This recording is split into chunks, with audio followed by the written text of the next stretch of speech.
Welcome to this episode of Chatting with Stacks. I'm your host, Bill Stacks, and today I got Rich R. What's up, Rich?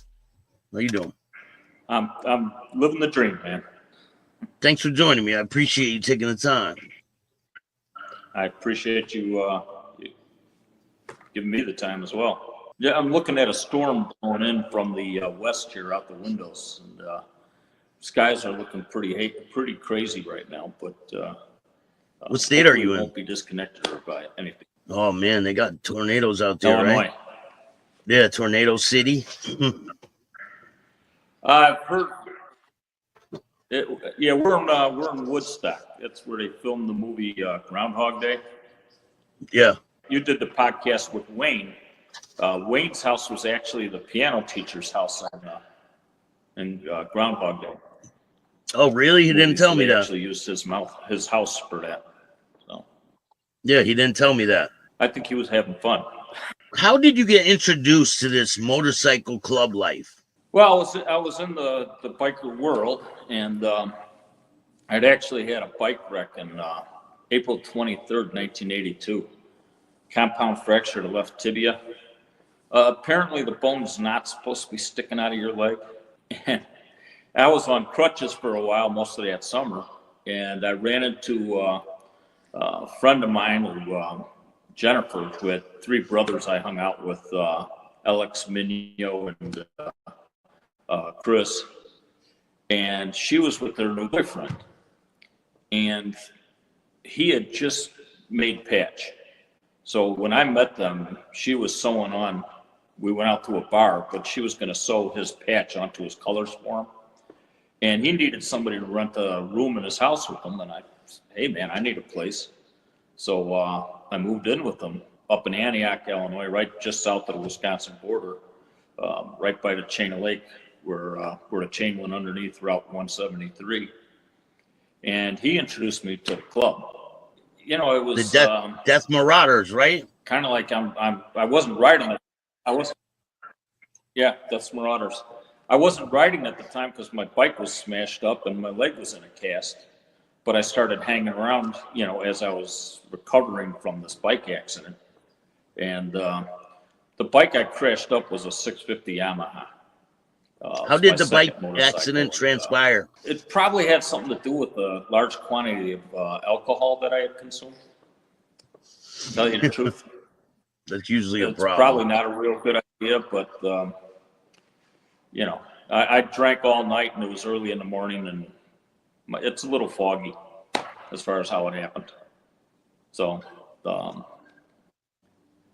you'd think I'd have been smart enough not to drink and ride after that, but I did plenty of both, you know, at the same time. Quite a while until I was sober. You start living with this guy, and he's already a patch member, right? Yeah, he had just made patch. His name, we called him Empty. That was his nickname? Nickname was Empty. What was that reason for? Apparently, when he met the guys in the club, they were trying to help him get his Sportster started. And they kept asking, you got gas, right? He said, yeah, I got plenty of gas. And he didn't. So they're trying to get the bike started, and the whole thing wouldn't start because he doesn't have any gasoline. Mm-hmm. So that was his nickname, was Empty.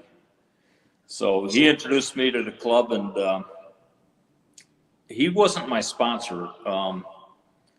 My sponsor was a guy we called Scumbag. Sounds like a great fella. Scumbag he was cool, man, but he's unique and he's probably not what you're thinking. I mean, he was like one of the cleanest guys you'd want to meet. I mean, his pants, his blue jeans had creases. I mean, who the hell puts creases in their blue jeans? All right. Mm-hmm. So the way he got his nickname is he was riding down the road next to a guy with the Night Sinners and a guy they called Stupid. And they were doing road construction and he wasn't paying attention and he flew off. There was like a 4-foot drop and he flew off the end of the road and landed in like a pile of gravel. He didn't get hurt, didn't hurt the bike or anything.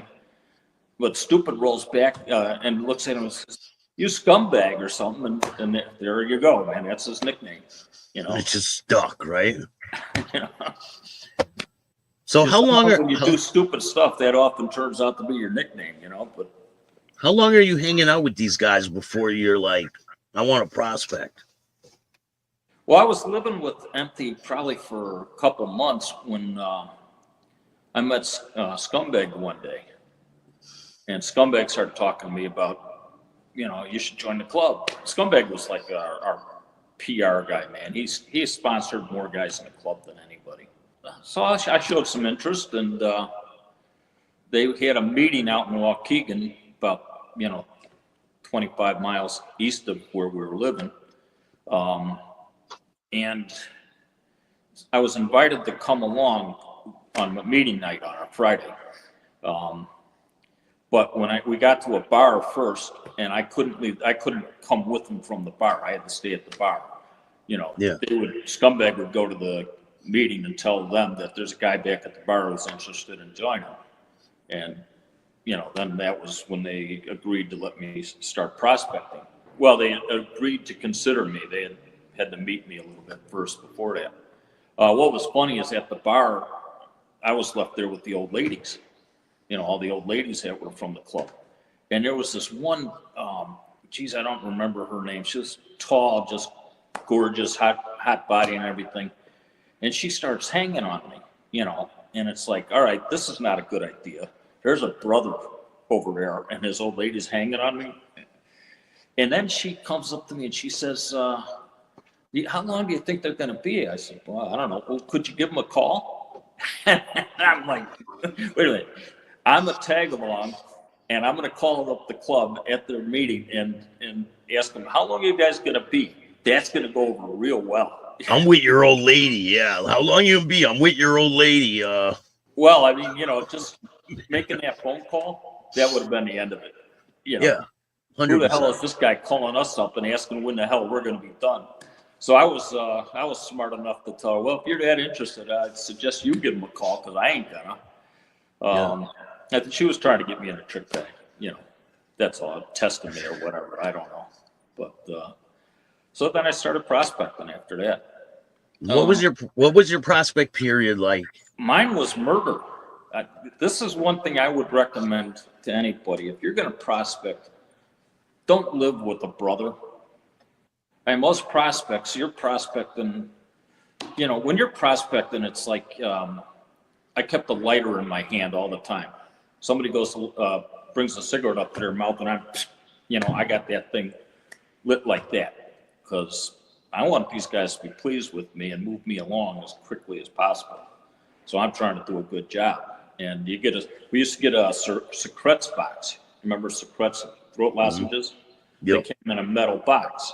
Yep. Well, you put a needle, thread, some aspirin, Tylenol, a rubber or two, stuff like that. Anything somebody's liable to say, hey, man, hey, prospect, get me this. A cigarette. Pardon me? A cigarette, right? Yeah. For a while there, I would, this one guy, Tommy, great guy. Tommy used to do a lot of speed. And but the club took a vote that you were not allowed to ask a prospect to get drugs for you. Well, I made a point of just having it for him. So if any time he wanted it, he didn't have to ask me. I just gave it to him. But living with the prospect, it's like if you don't live with the club member, rather, when you go home, you're off. You kick back, you relax. You're not on duty anymore. But when you live with a guy in the club, I got away when I went to work. When I came home from work, I was prospecting like nonstop. If I wasn't working or sleeping, I was a prospect. Man. So I've heard stories about prospects living with full patch members and them end up not making it. And they steal all his stuff and kicked him out of the house. Took all his shit, his motorcycle, everything. Yeah, Empty and I got along pretty well, so we didn't have any problems. He had a 8-foot. I don't like snakes, man. And I decided I didn't like snakes anymore after I was living with him. He had an 8-foot python that was in a glass aquarium up on a table right next to the sofa. And I think this was after I prospected, whatever. But I was sitting there one evening, and I'm right next to the dresser, and the dresser's up about at my shoulder height. So it's just my head sticking up above the dresser if you were looking from the side. And I kept hearing this tapping noise, just soft. But I'd look over, and the snake's just sitting there. And about the 5th time I heard it, I looked fast enough. I caught the snake. The snake was striking at my head and hitting the glass. And I decided right then, screw snakes, man. You can have your snakes. I don't have any use for them. So, the other thing with prospecting is when they're having a meeting, you don't go inside. And the other kind of hard part of my prospect period is I did it in winter. So you stand outside. You're in somebody's house and you're standing outside. You do not sit in your car and get warm. You stand outside in case somebody comes out from the meeting and says, hey, prospect, we need this, go get this. And you're standing there waiting for it. And so basically you're standing there just trying to stay warm because it's, sometimes it's cold as hell. But, they kept you busy. You go to a party and they'd have the grease pig thing, where you're trying to catch the grease pig, and they have for the prospects, man. You'd be competing with prospects from other clubs. So as a prospect, you get the Illinois and the MC, and you put a big P on your back. But there's no top rocker because they're not willing to admit that you're with them yet, They got to see you around a little bit enough before you get that top rocker and you move up to probate. Did anyone test you physically? Any fights when you were a prospect? Nobody challenged me to a fight in the club, but there were situations out in the bars and stuff. Can you walk me through one? Pardon me? Can you walk me through a situation? Oh, geez. We were at a bar out by, I don't remember I don't think I was a prospect at this time, but we were at a bar out by Great Lakes Naval Base. And Scumbag, he played a lot of hockey, and it was pretty easy to tell because he was missing some teeth. And he was always getting into fights. So we were in this bar right across the street from Great Lakes Naval Base, just about. And all of a sudden, Scumbag's hollering, and we're next thing you know, we're going at it. I don't know. You're duking. Melee, right? Yeah, just a bunch of people going at it. And no, how long was your prospect period for? I have to think about it because I made patch in time for road day. So prospect and probate was pretty much throughout the entire winter. So I think I started in like early October. And probably made patch in March or something like that. So way less than a year. Oh, yeah. Now, what's it like when you get your patch? Well, they have a meeting. They bring you up. First of all, when you make probate, you are now allowed into the meetings. You can't say anything. You don't say a word unless somebody asks you to talk. Oh, so there's a difference between prospect, probate, and member. And making your patch, yeah. Tell me the difference between probate and prospect. Well, the first difference is that you got a patch top rocker with the name. What you don't have is the center patch. Okay, so they're willing to admit that you're part of the club. When you're a prospect or a tag along and you ride with the club, you ride in the back of the pack with the road captain, and he's evaluating you. He's making sure that you're not going to kill everybody, that you actually know how to ride this motorcycle. And I mean, he's doing other stuff like, he's looking up and down the line of bikes to make sure nothing's hanging loose. If somebody was too drunk riding, he would pull them over and, all right, man, you're done. You're not riding. Somebody else is going to ride his bike, or we're going to load it up into a backup vehicle if we had one. How many people were in the club at this point in time? Well, it varied. There were times when the club had ebbs and flows, you know. There were times there were like 16 of us, and there were other times we were closer to 30. You know, depending on, you know, when you caught us. And were there different chapters? Oh, our club, no, we're a small club. You know, we're not a 1% club. We're just, you know, you'd still would have called us an outlaw club, outlaw motorcycle club, small O. But a 1%er club is a bit different than that. Yeah. So you put on a 1% patch, somebody's going to ask you to prove it. You know. So. You didn't have no physical confrontations with anybody in the club? I think I had words with a couple of people a couple of times and came to a little pushing, but, you know, nothing other than that. I mean, they were all your brothers. You know, that's the way I looked at it. And there were a couple of the guys that I didn't particularly care for too much. I'm kind of happy to say that I had nothing to do with it, but the guys I didn't like too much generally didn't stick around too long. So I kind of feel like they had kind of an attitude thing or something that wasn't quite right, you know. Yeah, the weeds usually pluck themselves, right?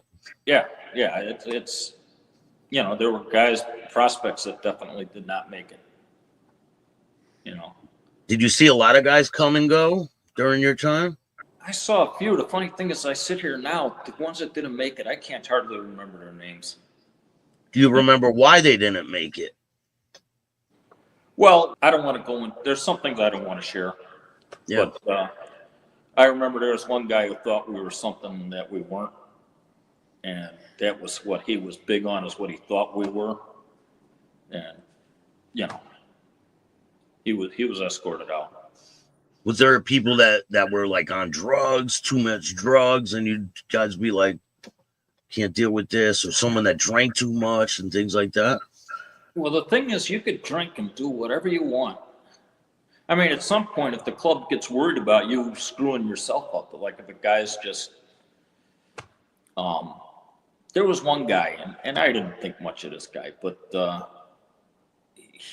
somebody introduced him to cocaine, and within a month, he was at risk of losing his house from all the money he was spending on it. He would just totally lost it over this. And so we were reaching out, trying to straighten him out. And then he quit, you know. I think he quit and went into treatment or something to try to get his you know, life straight or whatever. Yeah, you can't let drugs rule your life like that. No, but other than that, you could do whatever you want as long as you don't make the club look bad. You know, you do something stupid and now you're a reflection on the club, you got a problem. Did you see anybody that was in the club that did stupid stuff, and what were the repercussions if you had seen that? I don't want to go into it too much, but I did something stupid once and I got busted back to probate. What? If I'd have done something really stupid, I probably would have done something other than probate. And then probate, when you get busted down to probate, you said you could go to a meeting, but you can't talk at all. Right. No input. You become a probate again. So I had to serve, and I feel like it was kind of a test of my character that, you know, I got busted to probate and I didn't run away. You know, I became a probate and I did what I was supposed to do, and I earned myself back into the club. Now, when you get busted down to probate, how long does it take you to earn it back? I think it took me a couple months at the most. Are you kind of bitter that they busted you down to probate? No, I wasn't. I knew that I'd done something stupid. I was glad all they did was bust me to probate. You know? Yeah. So I really don't want to talk about what I did. It was stupid, and you know, I got too drunk, and I screwed up. It happens. It was different. I mean, before I joined the club, there was no restraint. There was no sense that, you know, I got drunk. I got as drunk as I wanted to, and I didn't worry about anybody else. You know, when I joined the club, all of a sudden it mattered whether I acted like an idiot, you know? Yeah. So, you know. Because you're representing all these other people. Yeah, yeah, and I think it makes sense. They don't want you to make them look like an idiot, like a bunch of idiots or something. You know, in a way, I started prospecting when I was, I think, 25. Almost in a way, it's a funny place to think that you would do it, but in a way, it started to mature me a little bit. You know, I started to grow up a little bit because people might not think this is the way to look at it, but when you join a club, you got some responsibility. And if you don't accept that responsibility, you're going to piss people off. Yeah, I think a lot of people don't understand that. Even if you join one of the big outlaw clubs, there's a lot of rules in the clubs. Maybe you're not following all the government's rules, but you got a lot of rules to follow when you're in a motorcycle club. Well, I don't know if that's a lot of rules. There are rules. You don't mess with another guy's old lady. Okay, that's one of the Have you seen that happen?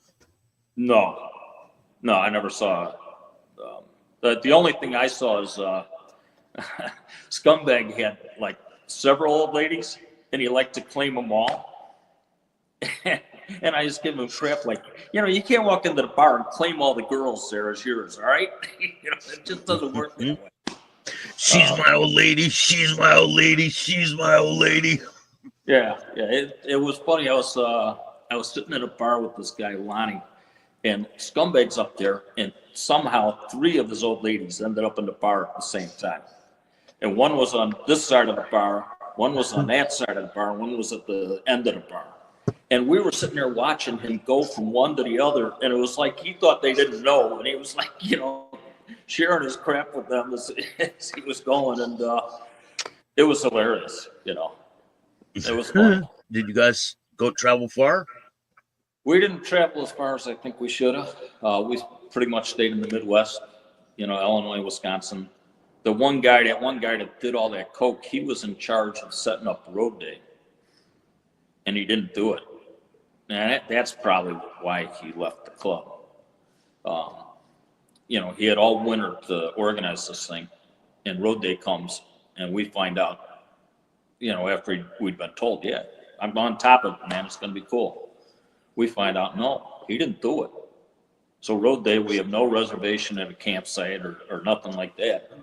So we took a long ride out to the country and then came back and stayed at Moondoggy's. Moondoggy had a trailer he was living at on a farmer's lot. And we partied there, you know, camped out there and stuff. But, you know, we went up to Baraboo by Lake Geneva. Not Lake Geneva, Wisconsin Dells. Went up there a few times. You know, road day is like the first organized group run of the year, and it's usually Memorial Day. And you're talking about rules. Here's a rule: you will be there. You'll be on your motorcycle and riding, and if not, you're going to be busted down, flat out. Yeah. Do you have any stories when you guys would be out traveling? Well, the book I wrote, the one story Wayne told, and I had heard the story when I was in the club. In fact, Wayne told you the story about they had a little run-in with the invaders. Yeah, I think he did, right? Pardon me? Yeah, I think he did. Yeah, where they kind of set up a roadblock. Yeah, and they stopped them. Yeah. Stop the club. I was told that story. That happened in the spring before I joined the club. And it wasn't until I didn't meet Wayne until just before I left the club. You know, I was getting sober, and I spent a year in the club without drinking. And so we needed an electrician to wire our new clubhouse that we were fixing up. And Tommy was like, you know, you don't drink and Wayne doesn't drink. You can convince Wayne that he can stay in the club. Wayne ended up being the only person I knew from, you know, the program when I decided, man, I need to do what I need to do to stay sober here. And so Wayne ended up being there for me to go the other way, as opposed to me pulling Wayne back into the motorcycle club. But it was only years later that I was talking to Wayne, and I'd heard the story about this run-in with the Invaders, and how it all started because a couple of the brothers went to a bar and they were playing Cardinal Puff, and they got into an argument about the rules for Cardinal Puff. Yeah. And, it was only then Wayne told me, yeah, I was one of those guys who went to the bar and was playing Cardinal Puff, and they got into a fight with a couple of these Invaders that didn't have their colors on, having no idea that they just had a club confrontation. And, the next and then they stop them while they're on their bikes, and Wayne's like, what's going on? When you pull something like that, they had the Marauders dead to rights, man. You're riding along, you're not expecting to come around a curve, and here's a roadblock with cars, and guys are behind the cars with guns. And as Wayne was saying, they came in behind them with guns. It was kind of nice of the Invaders that they didn't do something really stupid. Were the Invaders a 1% club? I don't know. I think they're the Northwest Invaders is the full name, and I'm not sure if they're a 1% club or not. Not that familiar. I never, other than hearing the story, I've never run into one that I know of. But have you ran into other motorcycle clubs? Because I mean, the territory where you guys were riding is outlaw territory. Well, Lake County was sort of considered almost like neutral for a lot of years, meaning that with the 1% clubs, they kind of left it alone. And there were like 5 smaller clubs like ours. The Brothers Rising, the Sojourners, Creed, I can't think, the Wheelers. Well, the Wheelers, I think, were more McHenry County. Were they all 3-piece patches? Yeah, pretty much. And we would actually get together at the beginning of the year and plan our calendar for the year. So the clubs would work together to make sure that, like, if the Sojourners were throwing a party on a certain weekend, we didn't throw a party on the same weekend. Yeah, so it'd be all spread out, kind of. Yeah, we worked together, and if there was a confrontation between a couple brothers or something, the club would probably get together and figure out if there was anything to do about it, or whether to just turn these guys loose to deal with each other. So your time being in this club, you're not like stressed out, like as if it was a 1% club, right? Well, we ran into the 1%ers. What happened when you run into 1%ers? Well, I learned early on, like the Outlaws were like the big club in the area. Number 2, the second biggest club in the area was the Hell's Henchmen, and they eventually folded up their colors with Hell's Angel. And there was a bit of a war between the Outlaws and the Hell's Angels then in this area. Mel Chancey Mel Chancey was the leader of the Hells Angels at the time. He was the youngest president. It was after I left the club, and I wasn't really paying attention. Shout out to Mel Chancey. He's a good friend. Yeah, he was a Hells Henchman. He ended up patching over to the Hells Angels. He became the president. I think he was like 24, 26 years old. He was the youngest president in the country at the time. Oh, no kidding. And he was dealing with the war. They were shooting each other, blowing up clubhouses, all kinds of crazy stuff. Yeah, that was the other club I forgot from Lake County was the Night Sinners. And the Night Sinners, they folded up their patch and became Hell's Henchmen. Stu went after John Ford died. You want to tell the people about what he did? John Ford? Sonny Ford, I should say. Sorry. I wasn't. I heard about it. I wasn't in the club yet or prospecting when Sonny Ford blew himself up. He had like the biggest reputation, the longest standing biker club member in Lake County, and everybody knew who Sonny Ford was. I know that. For some reason, he handcuffed his old lady and another guy's old lady to his bed, pumped his house full of propane. He had a 7-foot stockade fence all the way around his, like an acre or 2 acres of land with guard towers built up in the corners. Yeah. And he pumped the house full of propane and blew himself and these 2 girls up. Said he wanted to go out like a Viking, right? Yeah, that's what I heard. Yeah. I'm gonna do a story about it, and I'm gonna cover all the facts of the case, and it's gonna be good. Yeah, Wayne would be able to tell you more about it. I was, like I say, I wasn't there yet. Stupid was the president of the Night Sinners when they folded up with Hell's Henchmen. So. Oh, he was. Yeah. Are these guys still around? If they're around, they're now Hell's Angels. Because they went Hell's Henchmen, and now if the Hell's Henchmen went Hell's Angel, then they're now Hell's Angels, I would assume.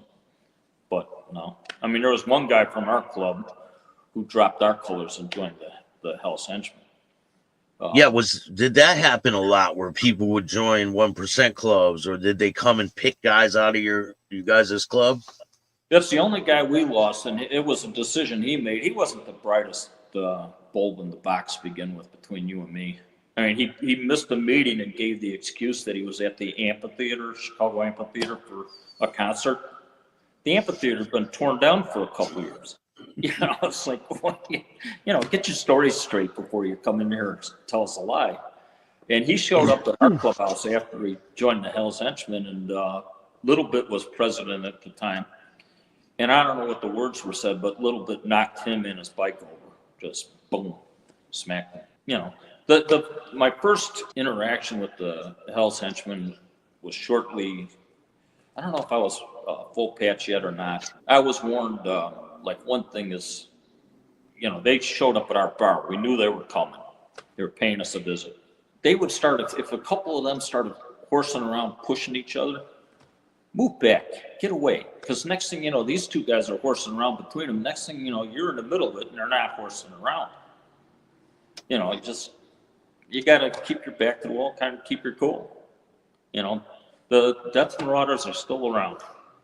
That's like, if I understand correctly, they started in 77, so it's like 48 years. Yeah, that's a long time. It's a long time. They've kept their shit together for a long time.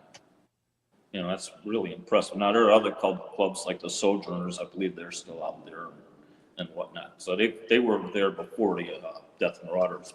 And so they've been doing a good job, too. But, there were times when I went partying with a couple of the Hell's Henchmen. I was surprised to know that they are not. They're not a 1% club. The Hell's Henchmen wasn't a 1% club. The Hell's Henchmen were a 1% club, yes. Well, it wasn't before, and then they changed to a 1% club. Anytime I knew of them, I considered them or believed that they were a 1% club. That was I'm gonna look into it because I swear I heard that it used to not be a 1% club, and then they got a diamond. I bet that would be the case with a number of 1% clubs, because you don't start out with a nation of members. You start out small generally, and at some point you build up. Yeah, but I mean, a small club could be a 1% club, right? If you want to put on that 1% patch and take the challenge when somebody challenges you, I guess. Now, did you ever have it in your mind where you wanted to go that way? Did it ever cross your mind? You know what? I was pretty convinced that I liked it. I loved the Death Marauders. That was my club, and I was pretty loyal. One and done. Yeah, this is my club. This is where I'm. If I hadn't decided I needed to get sober, it would have been where I would have stayed, I believe. Any situations where people were in accidents in the club? Yeah, that's. I was tag along.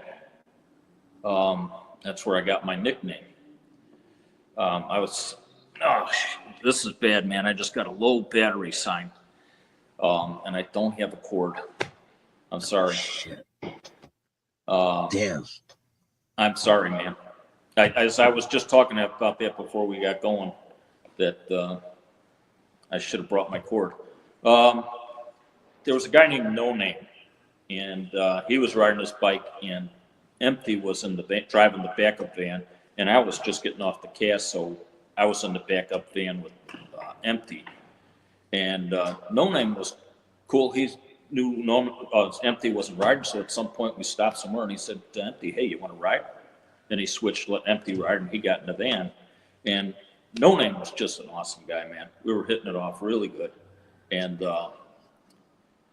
we were partying out in Oregon, Illinois, State Park. And we got there Friday night. By Sunday, everybody's kind of like mellowing out, you know. And so No Name was doing a power run, went out to the main road, was doing a power run, and some guy in a Jaguar pulled in front of him. And we all heard it. They went out of sight just before the collision. And I said, that was bad. And then we all started running to the street. And his arm had come off in this lady's lap, and she threw it out the window of the car. What? Apple. His arm came off? Yeah. He hit this Jaguar, and his arm came off. And so, anyhow, I put it in an ice chest hoping they could sew it back on, but he didn't live to make it to the hospital. But the night before, or Friday night, he had come up to me and said, "We're going to have to call you Brillo." And I was like, "No, we can think of a better name than that." Like Brillo pads. And yeah. So my nickname, when a guy gives you a nickname and then dies, you're pretty well stuck with the name. Well, Brillo became Brillo Pad, which became Pad, which became Podowski. So my nickname is like evolution. Travesty of names, man. Yeah. Tell me the name of your book and where people can get it. The book is Banshee Riders. I actually put a new cover on it because Amazon would not let me advertise with the old cover. Yeah. But it's on Amazon. And what's the book consist of? Like, what's it about? I was the advisor to the student newspaper at the community college after I, got sober, and I picked up this reporter, a Pulitzer Prize-winning reporter named Tom Hallman from Oregon. I brought him out here for a conference, and he started talking to me about this experience. He met some Hell's Angels, and he was kind of fascinated by them. So I shared some stories. He says, "You need to write that." So, all right. So I think he was thinking I would write a non-fictional account of the Death Marauders. And it was like, I don't know how the Marauders would feel about that. And no, I don't want to do that. So the book is really, there's fictional characters, including people think the main character, they asked me, "Is that you?" I said, no, that's everybody in the book is fictional. But there are true events or events that I've kind of adjusted based on, true things and stuff. There's a friend of mine was reading it, and his wife got frustrated when he turned off the TV, went upstairs because he was laughing so hard. Now it's not all funny, but there are plenty of anecdotes in there from when I was in the club. And where could they get the book? Some stories that I heard that I wasn't with, personally. So, for instance, Wayne was riding with the guy, and I wrote this into the book in a different way, but the guy had an artificial leg, and it's held on by suction, and he didn't realize the leg had come loose. And, your leg is thick at the top, the pants are narrow at the bottom. It slid down to the bottom of his pants, and he's going down the road with the leg bouncing like this, and people are going by like, "Oh, my God." Yeah. And he didn't know his leg was loose. So, That had to be a funny sight, man.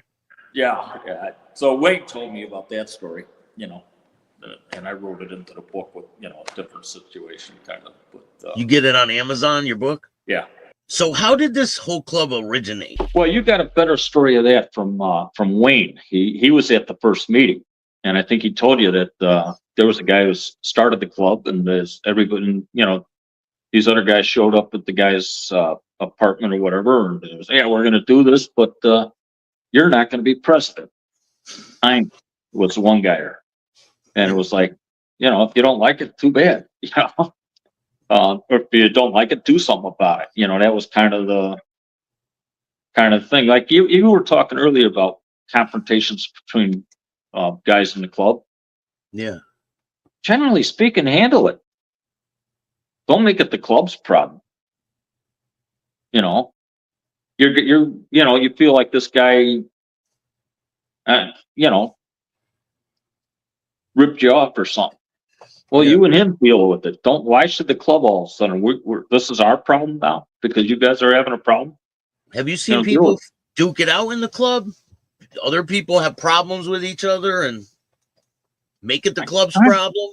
Yeah, I have a feeling that I've seen that, but I can't really remember it. I knew there were times when you're not going to have a bunch of guys like that together hanging out doing stuff that there's not going to be problems occasionally. What I'll tell you is that our meetings, there was a pattern. Meetings started with president or vice president, whoever was running the meeting. A lot of times when Moondoggy was president, he drove semi and he was out on the road, would be just chewing our asses. And the reason was because at the last meeting, it's Friday night, and we said, all right, there's parties on Saturday. We want to see every swinging dick there. You will be there, right? Well, then everybody goes out and parties Friday night, and half the guys are so hungover they don't show up on Saturday. And it was happening week after week. You come to the next meeting, they're chewing people out because where the hell were you last Saturday? Yeah. And they, oh yeah, all right. And then they'd all go out and get party, and half the guys would not show up on Saturday. It's like, yeah, but I mean, you're not going to have all these guys together and not going to have moments where, things get a little tense, from time to time. That's normal. Now sometimes you'll see swastikas on cuts and stuff like that, or sewn on on the cut somewhere. Somebody was telling me that the Hells Angels just told their club members to take those off. Yeah, the SS bolts. I think they took off the SS bolts too. Yeah, it's I think part of it is you're riding down the road and somebody sees you with that. Nowadays, the way things have gotten, somebody's going to run you over and expect to get an award for doing it. Yeah. But the way that I understood it is that a lot of these clubs, like the Hells Angels, were started by World War II veterans, and they brought souvenirs back from the war, trophies. And it was kind of badass to put one of these patches on or something, put something like that on it. They weren't trying to be Girl Scouts. So, but times have changed, and I guess, the clubs have kind of changed with it. Yeah, bit. like we were talking, I think it had a different meaning back then, right? Yeah. Well, it had a different meaning back then. I don't know if it has taken on a different meaning for people today. I think most people in the clubs, they haven't suddenly become, fascists. I mean, your club wasn't a racist organization, right? No, not at all. Not at all. We judged it. I think that's one thing about motorcycle clubs in general that I'm kind of impressed with this. Is there's really a sense that they judge people individually. Yeah. I don't care what you look like. Who the hell are you? What's your character underneath it all? I think they're probably, as a whole, they're probably better off than a large section of society. They don't pander to it, which I see a lot of. You don't. It's an insult to somebody to say, you can't make it on your own, so we got to help you. No. If you can make it on your own, fine. At least try. Yeah, you got to be able to make it on your own in order to be a part of one of these clubs, right? They're not going to carry you through life. No. They're expecting that if there's a problem, you're going to, stand up. And I had chances to do that, and I did it. It's I was proud of that. I was proud that because I'll tell you what, somebody's pulling a gun or something. You don't know how you're going to act. I suppose there are some people have been in those situations enough that they know exactly how they're going to act as soon as it happens. But if you haven't been in those situations, while somebody's whipping out a gun, how are you going to respond? I think I know how I'd respond. I do know now, and I believed I knew then, but I had opportunities to prove it, and I was happy with the way I responded. I didn't disgrace myself, and I didn't disgrace the club, and that was, you know. Did you ever have a time where you felt like these guys aren't really there for me or anything like that? No, not as a club, not as the club, but a couple individuals, a couple times where I didn't, I don't think I really trust this guy to have my back. Yeah. I mean, one of the things you'd be drinking and, when I was sober in the club for that year, I started calling 11 o'clock the witching hour. And that's witching at 11 o'clock. I'd kind of back off and get out of the mainstream there, because people are going to get to that point in intoxication when they're getting a little goofy. But one of the things is, brother, I love you, man. I'd take a bullet for you. People were saying that a lot, would they? I think a bunch of them would have. They were going to stand up with you through thick and thin. So this was a pretty close-knit brotherhood. Yeah, I think so. We partied on the weekends. We, connected mostly for during the week. I used to go over to New York Tommy's after work and I'd bring some beer, and I'd catch him as he was coming home from work, and we'd stand in his driveway, knocking a few beers down. And at that time, when you took the flip top off the beer, it came off completely. Yeah. You remember that? He would take them, and there was a little strip of dirt between the driveway and the house. He would shove those into the ground. And I said, "What are you doing that for?" He says, "I'm planting a beer garden." So one day I found a branch with a bunch of branches coming off of it. I got some duct tape and I bought a 12 pack, and I shoved the branch into the ground next to his house, and I taped the 12 pack. And I was there waiting for him when he got home from work. And I said, "Hey man, your beer garden's growing." So his wife took a picture of him and me standing there with a pitchfork, like what is that? What's the name of that famous painting? Yeah, the farmer and his wife. The farmer and his wife, right? Yeah. Oh man. So it was like family. I was over at his house on a Thursday, and these two guys he knew, we called him. His nickname was New York Tommy. He'd been in a club in New York, and he told me when he was in the club in New York, they were in kind of a rough neighborhood. It was a Hispanic neighborhood, and you had to be careful, he said, because sometimes down the road from their clubhouse, these Hispanics would tie a wire about neck high across the road. So you'd be riding your bike and boom, you'd hit this wire. We're sitting there at his place one Thursday evening, getting ready to go out and hit the bars or whatever. And these two guys he knows from Connecticut, from your neck of the woods, show up. And we partied with these guys nonstop from Thursday to Sunday. And Sunday, it's like everybody's kind of chilling out. We're sitting on Tommy's patio. And then one guy says, "Yeah, I guess we better get home." It turns out the one guy's old lady sent him out to get some milk. He just kept on going into Illinois, and we partied for 4 days. And, I think she probably would be a little hesitant to ask him to go out and get the milk anymore after that. So. Probably not. No. So they had a clubhouse, a Death Marauders clubhouse in New York? No, Tommy was in a different club when he was in New York. And he ended up joining you guys' club? He was in the Marauders when I joined. Yeah, he was cool, man. He died around 2000 and 1999 maybe.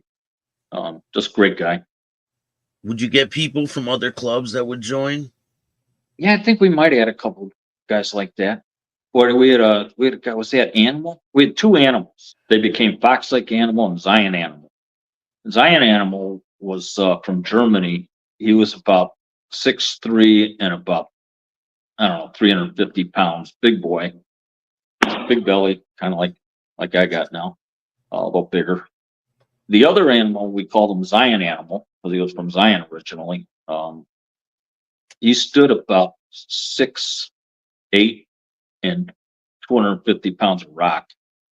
Damn. And big boy. And when he was voted into the club, the other animal was already in the club. And the other animal said something to the effect of, well, we can't have two animals. So you're going to have to change your name. And he says, well, if you want, we can go outside and figure out who the real animal is. we had two animals, Zion Animal and Fox Lake Animal after that. So Fox Lake Animal was smart enough not to go outside because Zion Animal was a big boy. Damn, so you had some pretty big guys in this club. Oh, yeah. Yeah. 6'8" is huge. Yeah, I don't remember if it was Zion Animal. I think it might have been after I left, a guy named Daniel Boone joined the club. And if I understand correctly, that was his real name. And it was either him or Zion Animal was rear-ended by some guy from Poland. And this guy's trying to claim he has diplomatic immunity, which he didn't. Whoever it was in the hospital. I heard about this, after I left the club, was in the hospital for like a week with this broken leg. And he gets ready to leave. He gets up and he discovers, as he puts his weight on his other leg, he discovers, no, the other leg is broken too. So he was in the hospital for a week with two broken legs, not knowing it. No, that's got to be bad. Yeah. So, yeah, funny story with Wayne. And I had thought this was a little bit, but I was talking to Wayne. He said, no, this happened to me. Before I joined the club, because when Wayne left the club to go into, to get sober, that was the same weekend I joined the club. It was like we were on opposite sides of a, rotating door, and we didn't see each other. Yeah. And but when he was in the club, he got a call one night. Somebody was at a bar, and they said, there's some guy in here claiming that he's you. Well, I don't understand. The guy's in a bar claiming that he's Drano. Why would he do that? And did he think that he could do that in this neck of the woods and nobody would notice that you're not Drano? So Wayne went over there and, talked to the guy, and he acted like everything was cool for a little while. Oh, so you're Drano, huh? Cool. And the guy shaking hands with Drano, having no idea. This is the guy he's claiming to be. I'm Drano. What the hell? I don't understand that. I mean, what the hell is the guy thinking? So I've seen that before. I've seen that before where someone tries to pretend to be someone else. Yeah, I have seen that before. But what's the point? And he got caught too by the person. Yeah, that's goofy, man. Yeah, it was at a bar. I mean, even if you get away with it, what are you getting? Yeah, like, what are you doing? Like, just because the person maybe has a crazy reputation or something, you're over there trying to impersonate the person? That's crazy. Yeah, I have seen that before. Towards the end of your motorcycle career, why did you end up leaving the bar, and what did that look like? Why did I start why did you end sober? up? No, yeah. Well, why did you end up leaving the club, and what did it look like when you left the club? I got there were all 5 of these clubs were waiting out in North Chicago, and I'd been partying the night before. I was going to have 2 beers, and I went to this bar, and I ended up closing the bar down, and then I overslept, and so I called out to Waukegan, and I had 5 clubs, like 40 people sitting in a parking lot in Waukegan waiting for me. And so I'm riding out there, and I slept. I mean, I slept for a while, I got pulled over for speeding. Cops smelled my breath or something and busted me for DUI. I figured I'd had some of those before. I figured I was, probably going to in quite a bit of trouble with this one. I was probably going to do a little time. I mean, DUI, what's that compared to, some of the stuff? But I figured they were going to come down hard on me. And it was kind of at an ebb point in the club. The club was down to like 16 members or something. And like I said, I went into treatment. I went to a halfway house, and I spent 2 months at a halfway house in Des Plaines. And when I got out of there, I went back on a Friday night to say goodbye to the club. To, officially, they were so happy to see me that I didn't. I stayed in the club. I was just so overwhelmed by, oh man, it's good to have you back. And, so But I your stayed in. intention were you were going to go there and give your patch back. Yeah, I was going to quit. No. So I stayed in for almost a full year. It was late January, I went to see the club when I was presumably going to quit. And it was January 1st of 1987 when, no, I got to go. And what's the reason why you changed your mind? Well, it's funny. Everything seemed to come in line. I mean, I was looking at bankruptcy. I was looking at this DUI. My car was falling apart.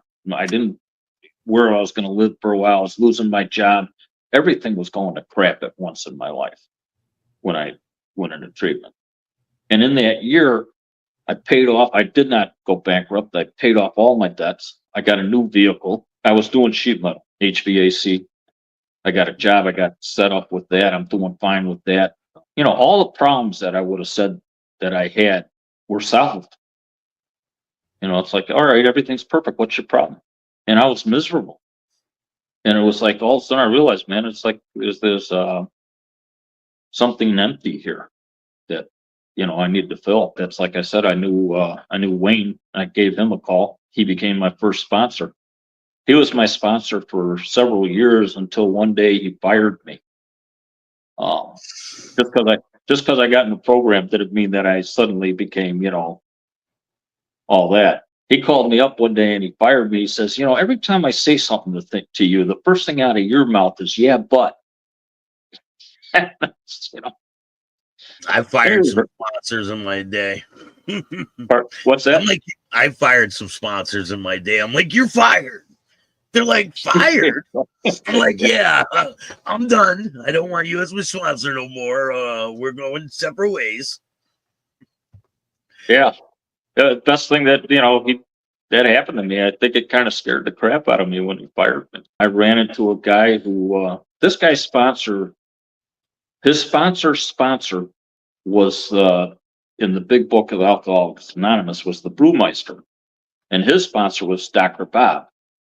So my sponsor was just a few generations down from Dr. Bob, and I came in, right behind that. And they did Dr. Bob, when you're familiar with Bill and Bob, I'm assuming. Yeah. Bill went back to New York, and Bob stayed in Akron. And Bill kind of worked the program one way, where you worked over time, you worked the steps. Dr. Bob did this thing where you did some preparation, and when they felt you were ready, you sat down over a weekend and you did 1 through 9.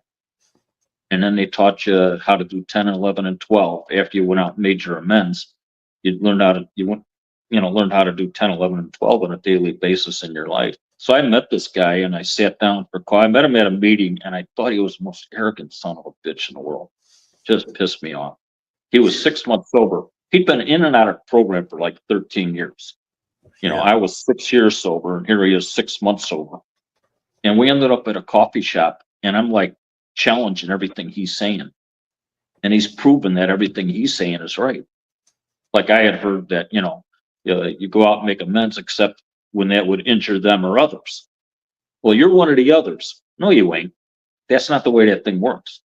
You got to be ready to do whatever it takes to clear your side of the street. The guy showed me in the big book where it said that.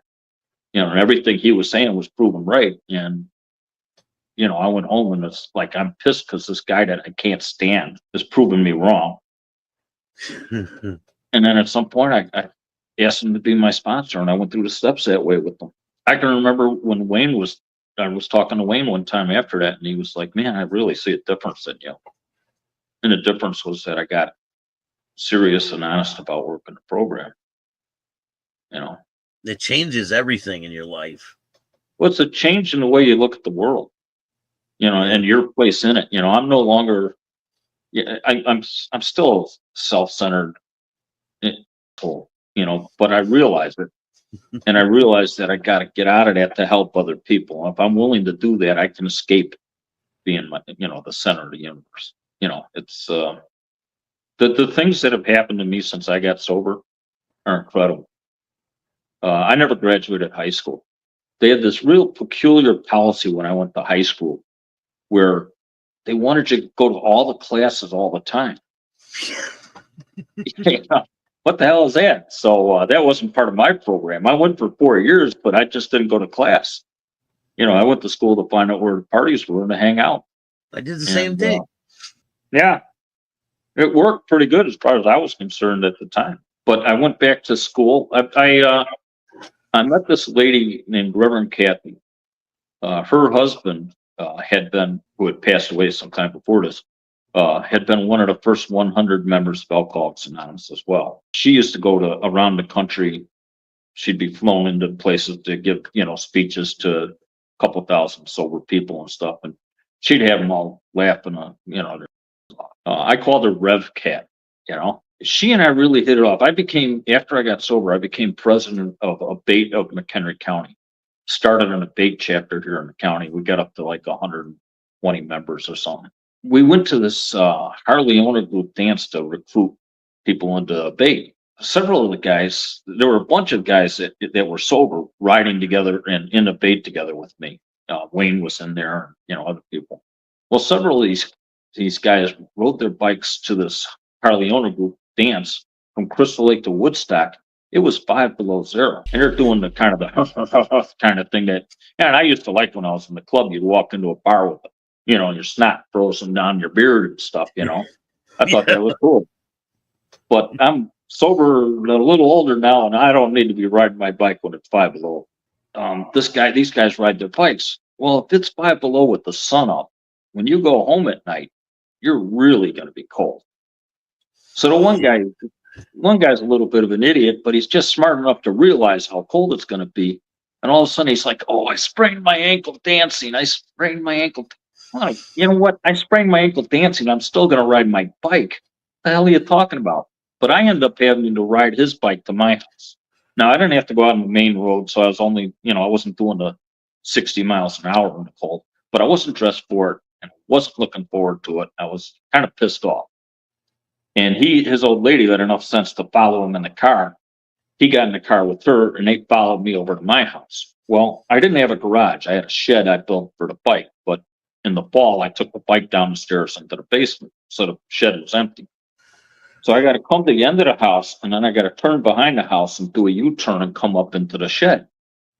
And it's like this much snow on top of ice. If I was walking, I'd have fallen down. At 1 o'clock in the morning, I got into the turn there and it slipped. Just, there's nothing I could do about it. And at 1 o'clock in the morning, I got this guy screaming obscenities at me in my backyard. Well, there was a peg broke and the hand grip was broke. I replaced them because I wasn't going to have him saying that whatever. But I'm pissed. And I'm talking to Wayne. And I'm telling Wayne about this. And then Wayne says, "That's nothing." I said, "What do you mean that's nothing?" He says, "He's telling people you were drunk." What? Now I'm really pissed. Yeah, that's crazy. So I had been sent to see Reverend Kathy. She was a reverend, but she was also a counselor because I'd gone through a divorce from my first wife. I married her sober. We divorced when I was sober. She went out again, but I was still sober. So I was getting to know Reverend Kathy, but she's a reverend, somebody in the collar there and everything. I treat them with a certain, decorum, and I expect they're going to act that way as well. And I come to Reverend Kathy, and I'm just getting to know her, and I tell her what happened with this guy, telling people I'd been drinking. And she's a little heavy-set woman. She sits forward in her chair. She points at me, and I thought she was going to yell at me. She had a look on her face. She was pissed. He said, "I wouldn't take that shit from God." And I almost died. I was like, holy crap. This reverend just said I wouldn't take that shit from God. Is that, and it was like, for me, it was like, we had like a 28-year friendship. I went back to her for 28 years. She didn't charge me.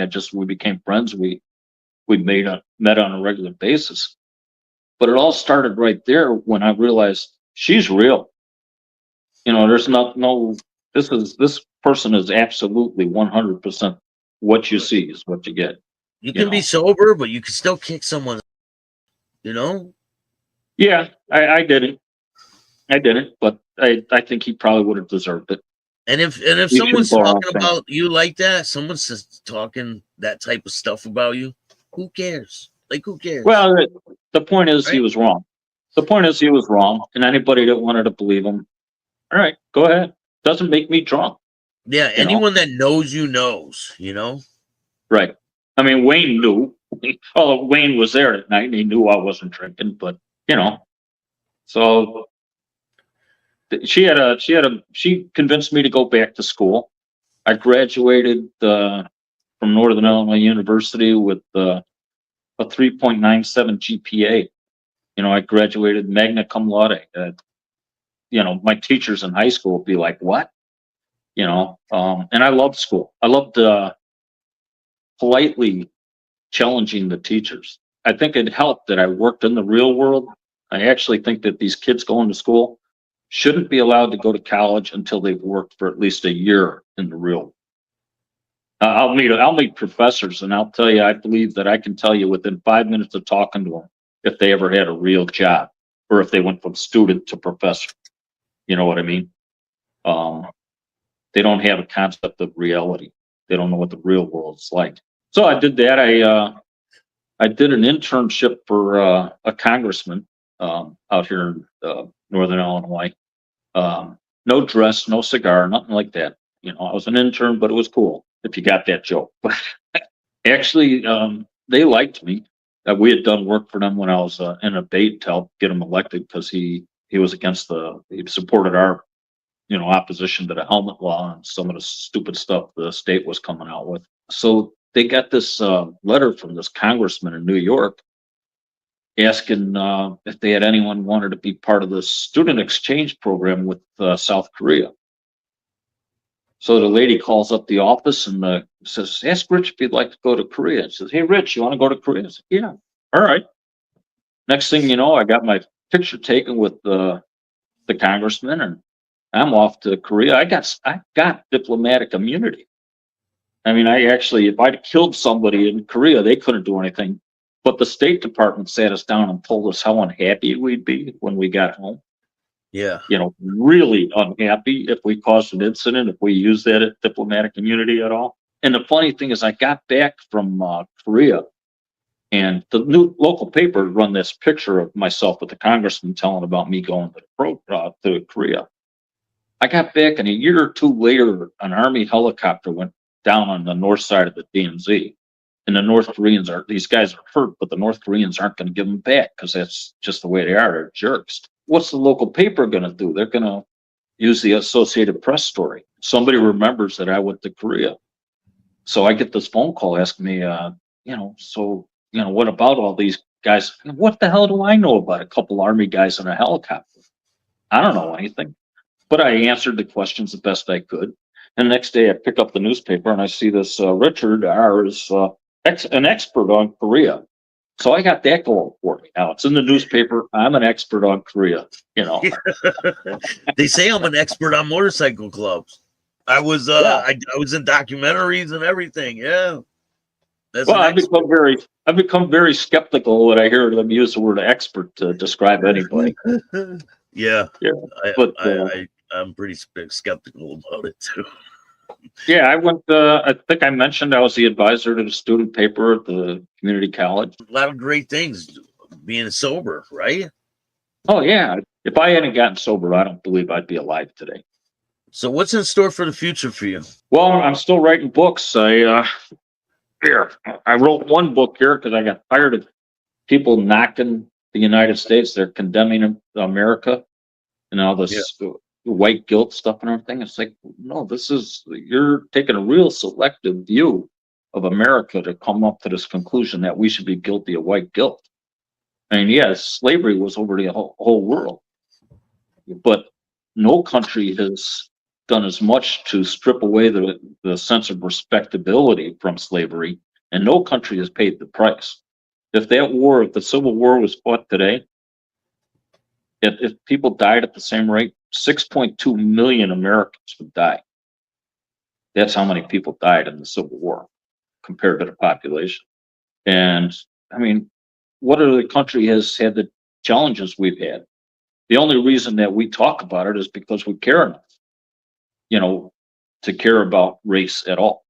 You know, we care about race because we believe in the Constitution.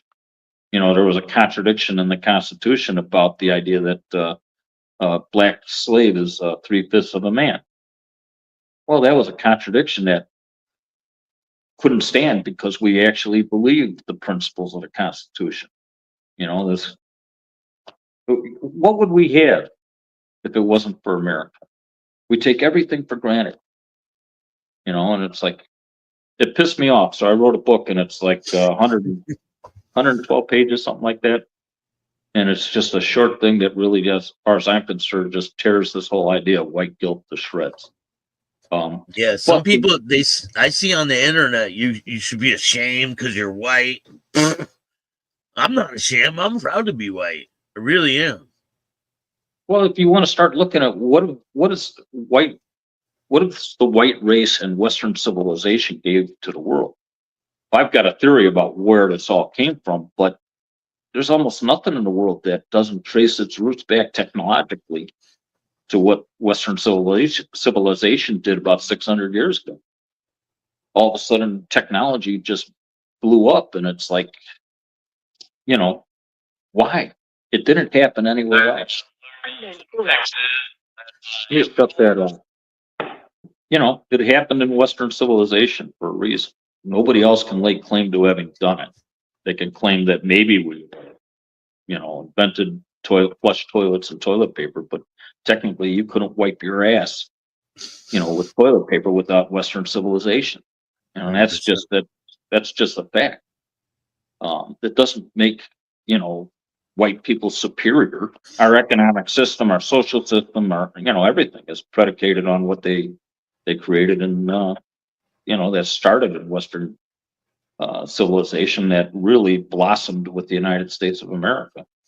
I think people are equal. I don't care what color you are. People are equal, you know? Well, you have a chance to be equal. You get to do with your character what you want. You know, I think you and I both know people that their character sucks. They ain't worth crap. I don't consider this person with the way you live your life to be equal. Maybe you'll have an awakening, and you'll figure it out sometime. And I'm all for you if that's the case. But right now, the way this guy or this girl's living their life, I'm not impressed with that. I don't have to. And nobody's. If you start telling me I have to be, then now you're a tyrant, and you're telling me that, you know, I don't have freedom of thought. You know. So with the way that some things are in the country right now, they're trying to like change the way, like, you're supposed to accept this regardless, or you're hating on them types of people. You know, it's really weird out there. They've taken the concept of liberty and they've twisted it. Liberty gives the right for Americans to live their lives the way they want to, as long as they're not treading on other people. Yeah. So how is it liberty to tell me I have to agree with the way that I respect your right to choose how to live your life? If you tell me I have to respect it, now you're a tyrant. I don't have to respect anything. I don't have to respect anything unless I do. And the best you could ever do, even if you did that, is get me to say, yeah, okay, I respect that. No, I don't. You know, you put a gun to my head and maybe I'll say, all right, I respect that. Don't shoot, you know. No, it's that's France not real. France wants their Statue of Liberty back. You hear that? Well, the guy in France doesn't understand anything.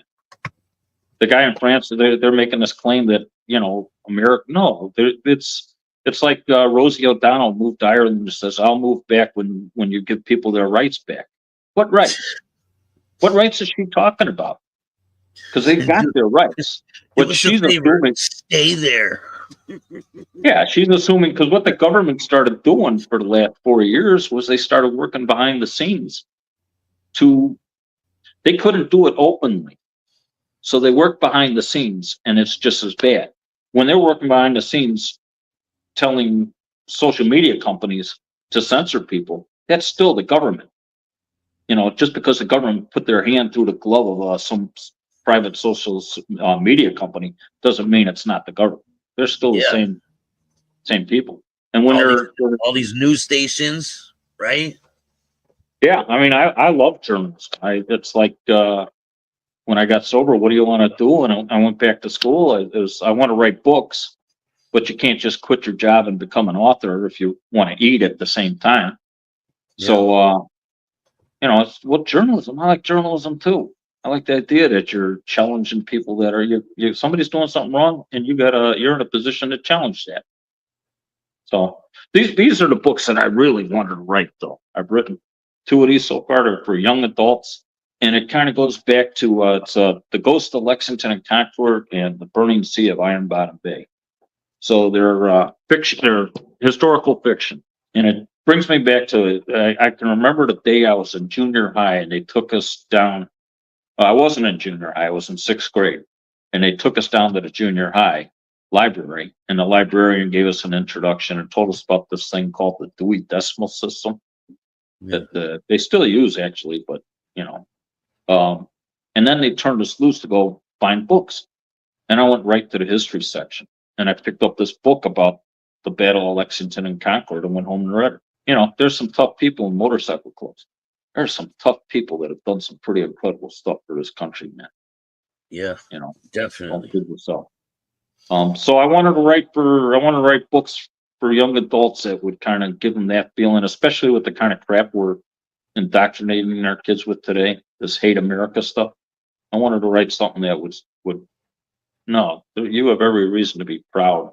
I don't like go real heavy on that. It's more of a subtle kind of message in the books. You got every reason to be proud of this country. Well, I'll share a link in the description of this video of all your books. Appreciate it.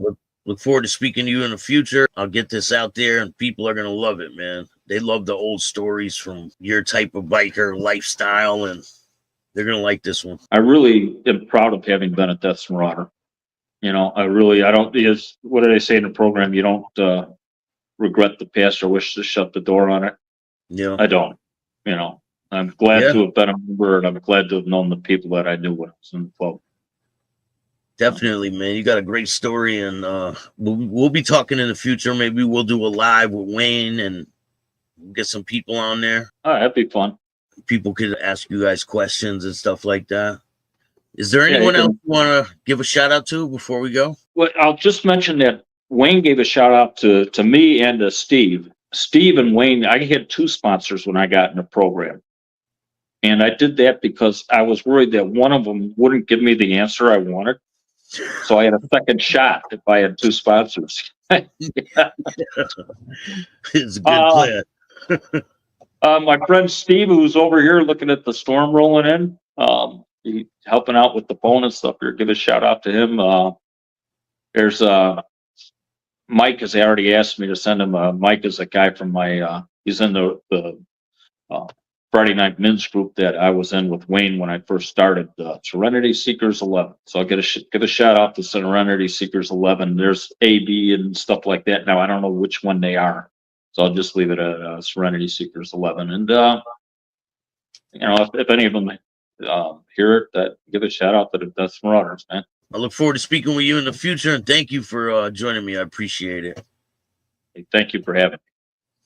If you like this show, hit the like button, subscribe, hit the notification bell so you can get my videos every time they drop. And if you don't like this show, too bad. Start your own podcast. Peace.